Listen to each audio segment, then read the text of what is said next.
Vous y êtes actuellement en direct sur Chérif la télévision. Nous vous remercions pour votre constante fidélité au programme de cette télévision de proximité. Mesdames et messieurs, bonsoir à toutes et à tous. Bienvenue dans ce quotidien d'information en direct. À la une de l'actualité, tenue de la traditionnelle assemblée générale de la section des Ansars de la rive gauche du district de Bamako. C'était ce dimanche, donc au 9 décembre 2024. À la mosquée chérifienne Sisa à Bankoni, Diankine Bougou, en commune 1 du district de Bamako. La conférence était placée sous la haute présidence du guide spirituel des Ansars, Asseid Sherif Ousmane Madan Haïdara Fatoumata Yakane. Cette cérémonie qui se tient chaque premier dimanche du mois et qui mobilise tant de militants au sein de la section des Ansars de Bamako rive gauche a naturellement débuté par la lecture du Saint-Coran ainsi que des prières sur les défunts. Elle est l'occasion pour les bureaux de porter à la connaissance des membres l'état des cotisations, des activités menées durant le mois précédent et les perspectives, dont plusieurs autres sujets étaient également au menu de cette rencontre. C'est une habitude puisque chaque premier dimanche du mois, nous nous réunissons ici.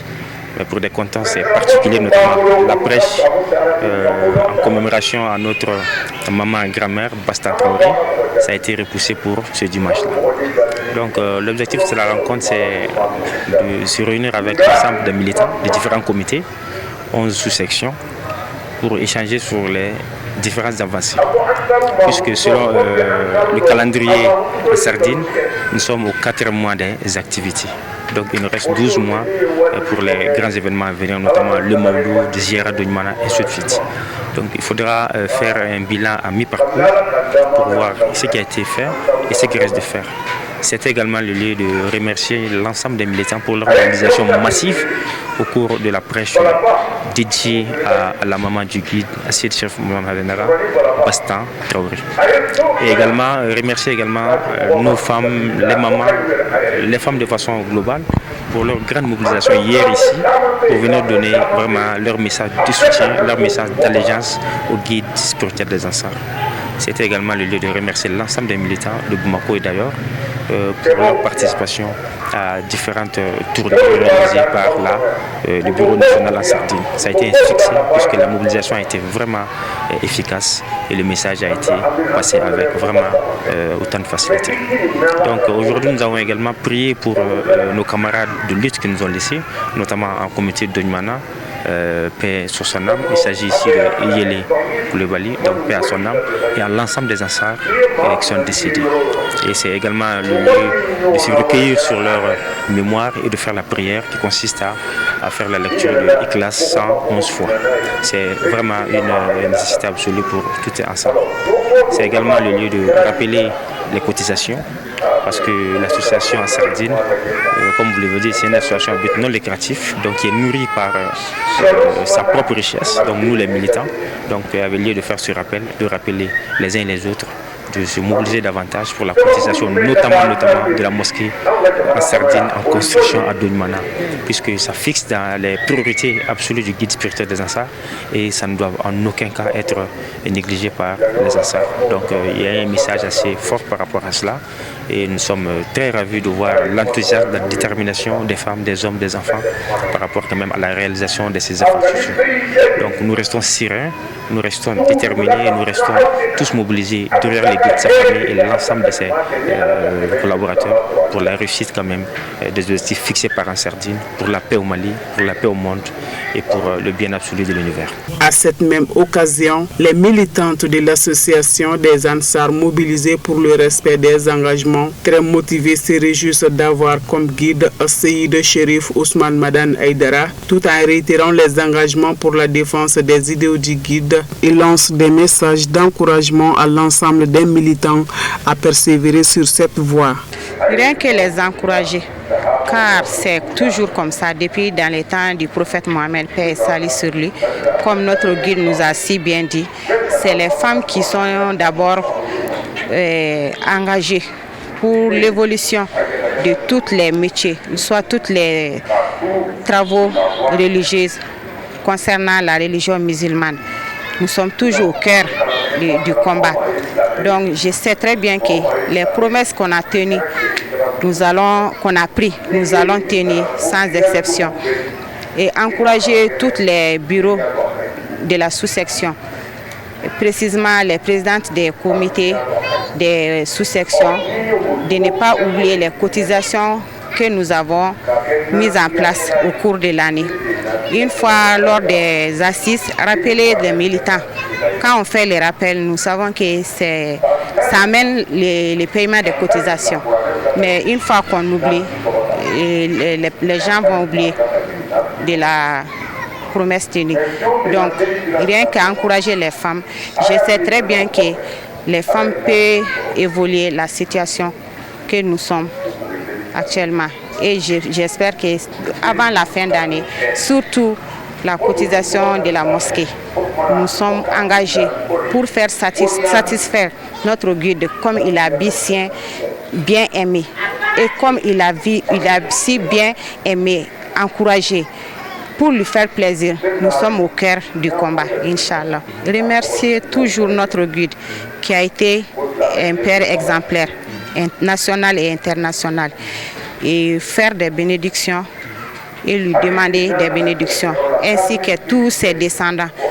Remercier ses épouses, nos braves mamans. Remercier ses disciples qui sont toujours au cœur, qui font des tournées nationales et internationales, toujours pour l'évolution de cette association. Et demander de rester toujours soudés comme nous sommes. Écoutons, toujours écouter la prêche de ces braves hommes. Sans oublier ça, tu ne deviendras pas l'ennemi de la religion musulmane, tu resteras sur ce bon chemin, sur ce droit chemin. Nous remercions Dieu le Tout-Puissant d'avoir nous mis sur ce chemin de Dieu, qui est l'association Ansardine. Avant la clôture des travaux, comme d'habitude, Asseïd Chérif Ousmane Madan Aïdra rejoint ses adeptes sous des cantiques. À noter que des conseils et des séances de bénédiction du guide spirituel des Ansar ont mis fin à la rencontre.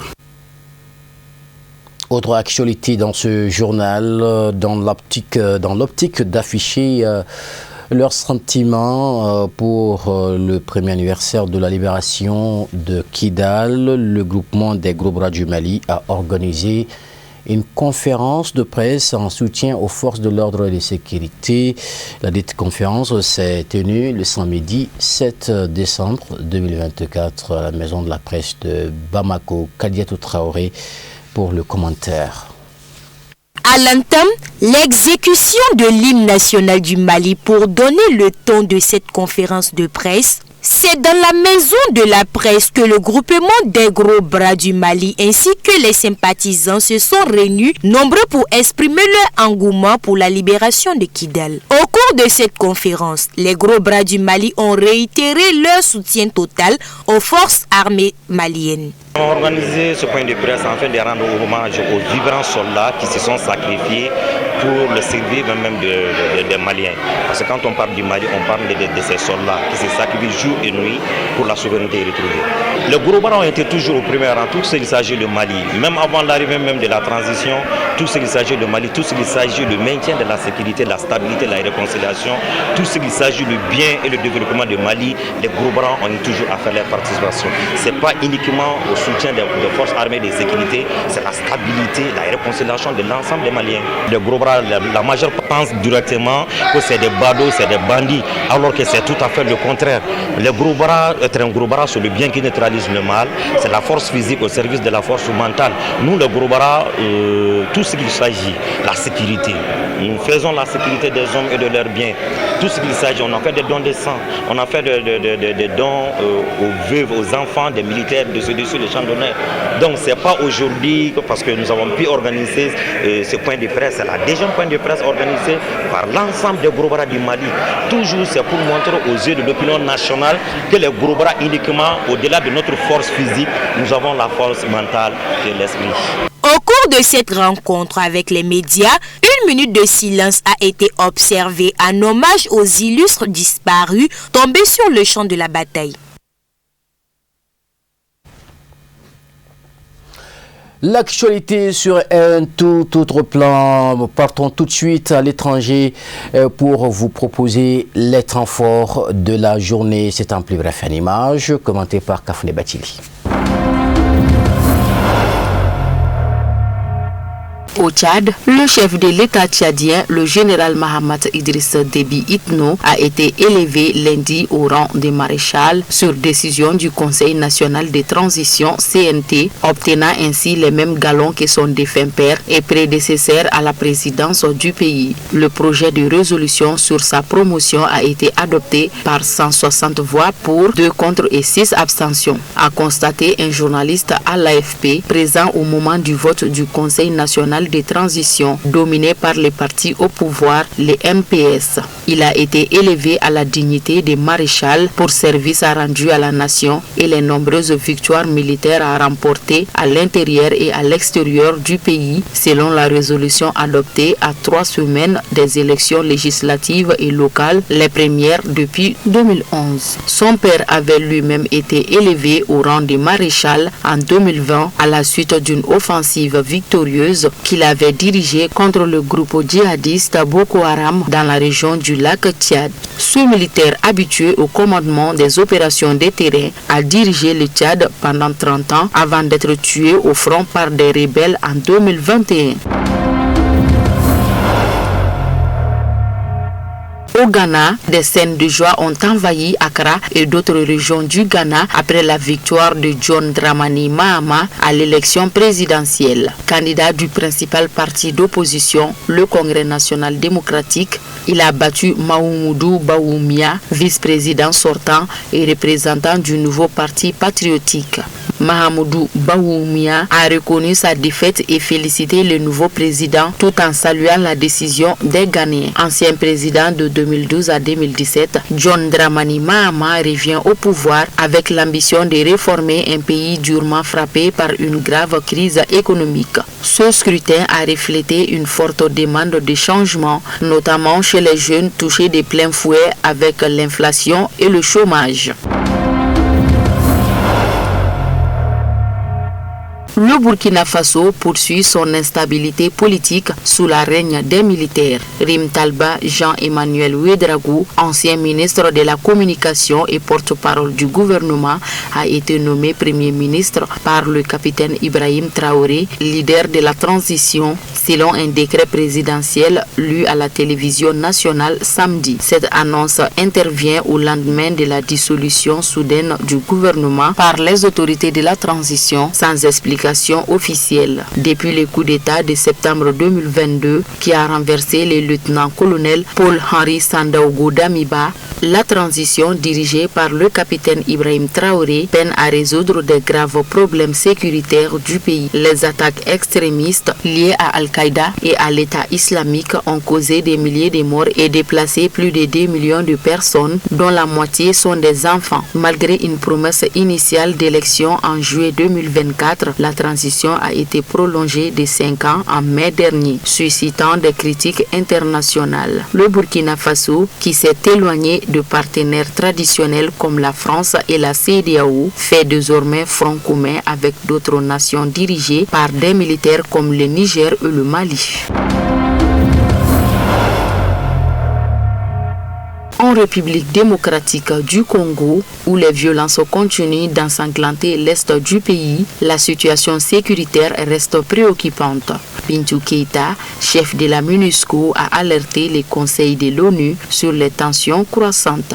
Elle a fait état de centaines de civils tués ces derniers mois et d'aggravation de l'insécurité dans le Nord Kivu lors du Conseil de sécurité de l'ONU le 9 décembre à New York. Même si le nombre d'attaques visant les civils en Ituri a diminué ces 3 derniers mois, leur protection reste un défi et une priorité absolue. Selon la chef de la mission onusienne, les points de violence s'alignent sur ceux des ressources naturelles au Nord Kivu. Pour preuve, le M23 a pris le contrôle du site aurifère de Lumbira à la suite de son offensive au mois d'octobre dernier. L'envoyé de l'ONU a par ailleurs souligné que l'environnement sécuritaire continue de peser sur la situation sécuritaire.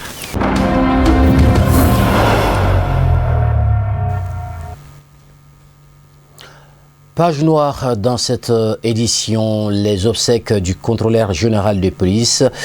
Le gouverneur de la 4e région administrative du Mali se sont déroulés simultanément avec celle de son fils ce mardi 10 décembre 2024. Le contrôleur général de police Alassane Traoré et son fils sont tous décédés dans un accident de circulation sur la RN 6 ce dimanche au petit matin. Né le 2 août 1960, décédé le 8 décembre 2024. Le chef de l'exécutif de la région de Ségou était en partance pour Bamako à bord de son véhicule où se trouvaient son épouse, son chauffeur, sa garde rapprochée. Quant à eux, se trouvent actuellement aux urgences. La cérémonie funéraire s'est tenue ce matin à l'École nationale de police sous la présidence du ministre de l'administration territoriale nommé Premier ministre ainsi que plusieurs autres personnalités, y compris le président de la fêtière islamique du Mali, Seyd Cherif Ousmane Madan Haïdara. Suivant cette cérémonie d'empreinte d'émotion et de tristesse. Cet événement tragique a bouleversé la communauté policière ainsi que la nation malienne. Le contrôleur général de police, nommé gouverneur de la 4e région administrative du Mali, un haut responsable au sein de la police nationale, a perdu la vie dans des circonstances dramatiques. Ce décès a choqué ses collègues, les autorités et la population en général, soulignant une fois de plus sa serviabilité et son caractère d'humanisme. C'est avec un pincement de cœur que je cherche à trouver des mots. Cet homme a des qualités inestimables humaines, surtout sociales. Et il avait un don naturel. Chacun pensait que c'était lui le préféré. Parce que quand tout le monde dit « Ah bon, Alassane, moi c'est mon ami », c'était l'ami de tout le monde. Donc ça, ce n'est pas donné. Comment il arrivait à gérer, ça veut dire qu'il était disponible, ça veut dire qu'il était là pour servir, ça veut dire qu'il est humain tout court, ça veut dire qu'il est là pour vraiment servir Ségou. Et on ne pouvait pas rater cette occasion-là et ne pas être. C'est avec des larmes que nous allons quand même chercher de trouver les mots. Merci à ce grand homme qui est vraiment un patriote, qui est quelqu'un qui est un bâtisseur, qui est là pour le développement tout court. Merci à monsieur Alassane Traoré, contrôleur général. Nous prions pour lui, pour le repos de son âme, de même pour le repos de l'âme de son fils. Et nous prions pour que le rétablissement des blessés. Nous invitons tout le monde à emboîter le pas. Il nous a enseigné sur le chemin du travail, de la paix, de la cohésion sociale, de l'amour. Entre les religions, il n'a jamais fait de parti pris. Il était un partisan pieux de la religion musulmane, un fidèle, mais il a toujours adoré et il a encouragé les autres des autres religions. Il a travaillé pour la cohésion sociale. Donc je retiens beaucoup de choses du défunt contrôleur général Alassane Traoré. Mais je m'en arrête là. Les temps sont durs. Je rends grâce à Dieu.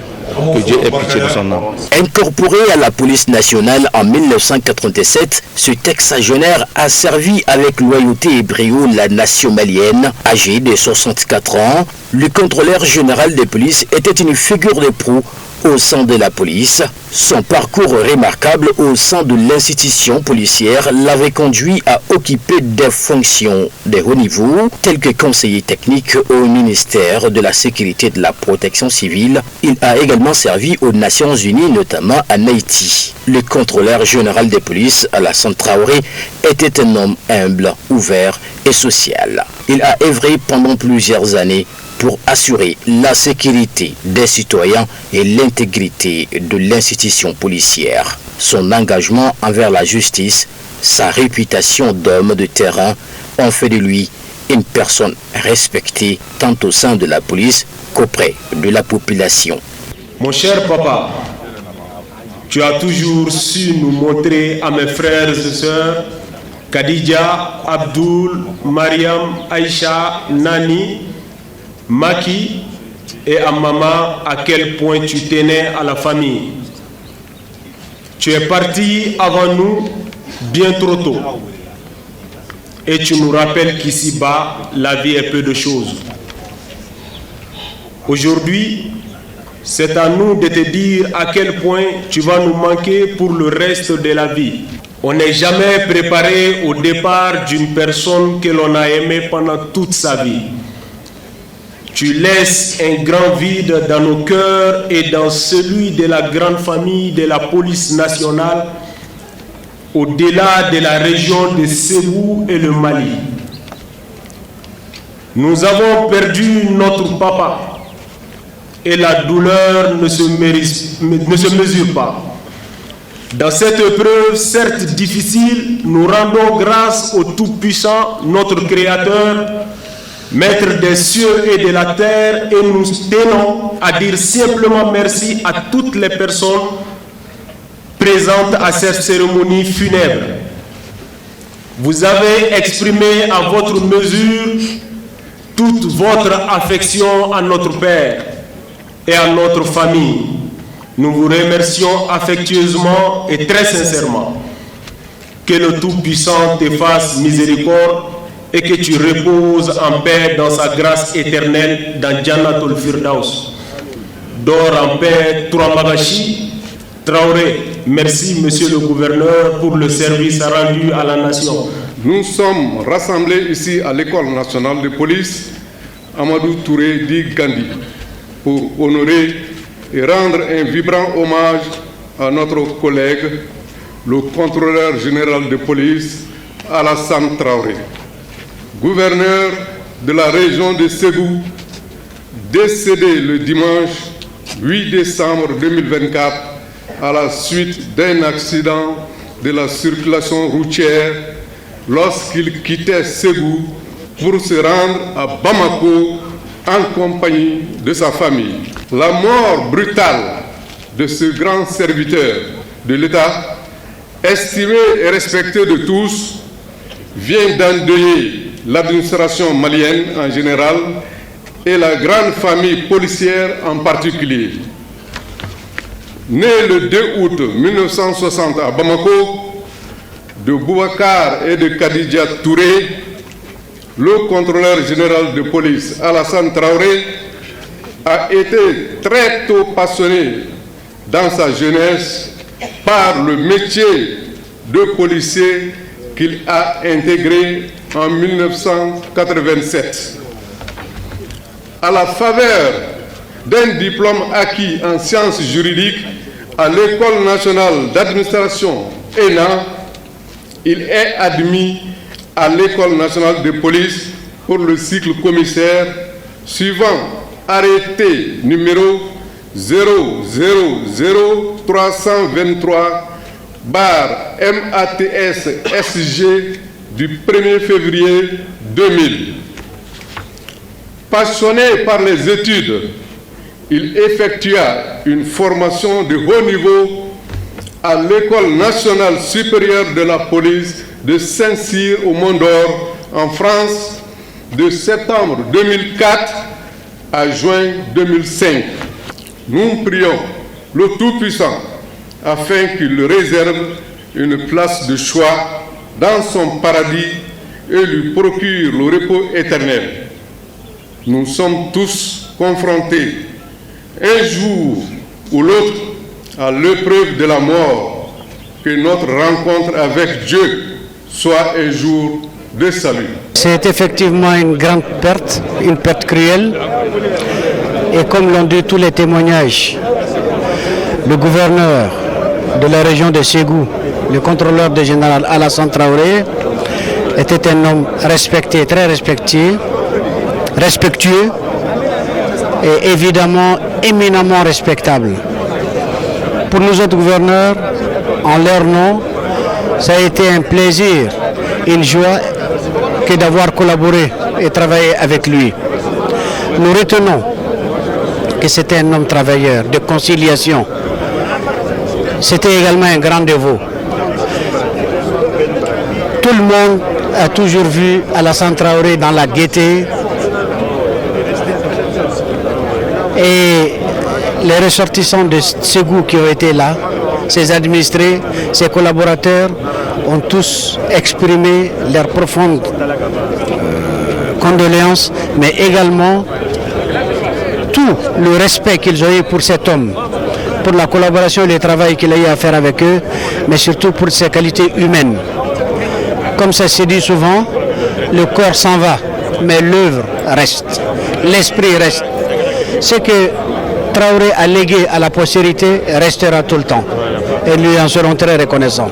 Le contrôleur général des polices, Alassane Traoré, a été décoré à titre posthume officier de l'Ordre national du Mali. Bien avant, il a été décoré par la nation malienne, chevalier de l'Ordre national et plusieurs médaillés à son actif. Le chef de cabinet du ministre de l'administration territoriale, le colonel Abdurrahman Ouattara, a lu l'horizon funèbre. Officier très dévoué, consciencieux, surtout très agréable et ouvert d'esprit. Le contrôleur général de police Alassane Traoré, gouverneur de la région de Ségou, s'est fait remarquer par son ardeur au travail, sa sociabilité, son goût très prononcé pour le service. Affable, très humble, respecté et respectueux, il n'en demeure pas moins rigoureux.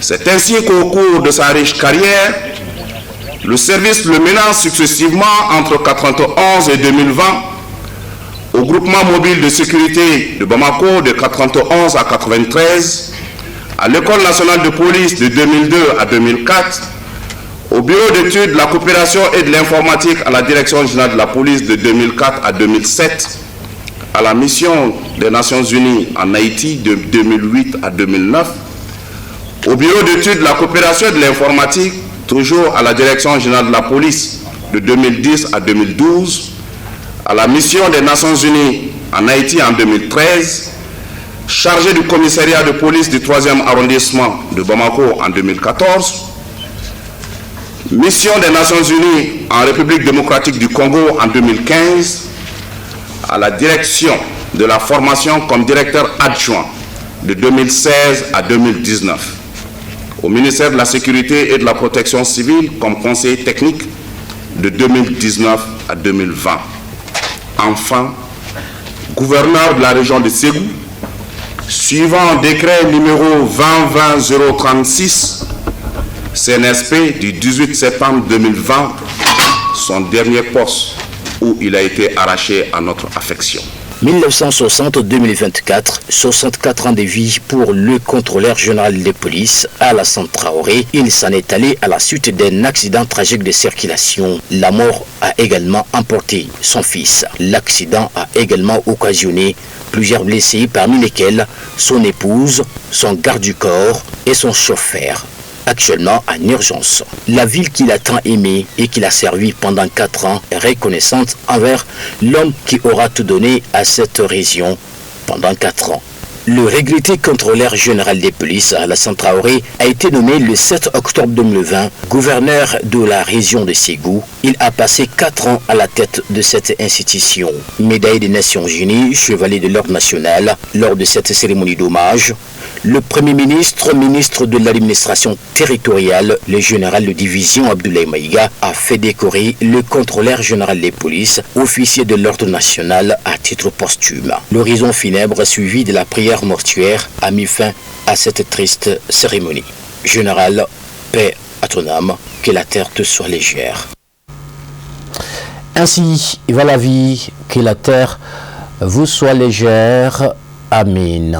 Ainsi se termine ce journal. Merci à vous de l'avoir suivi. Demain à l'autre, retrouvez votre Moutaya Kane pour la version en langue nationale Beronankan. Bonne soirée.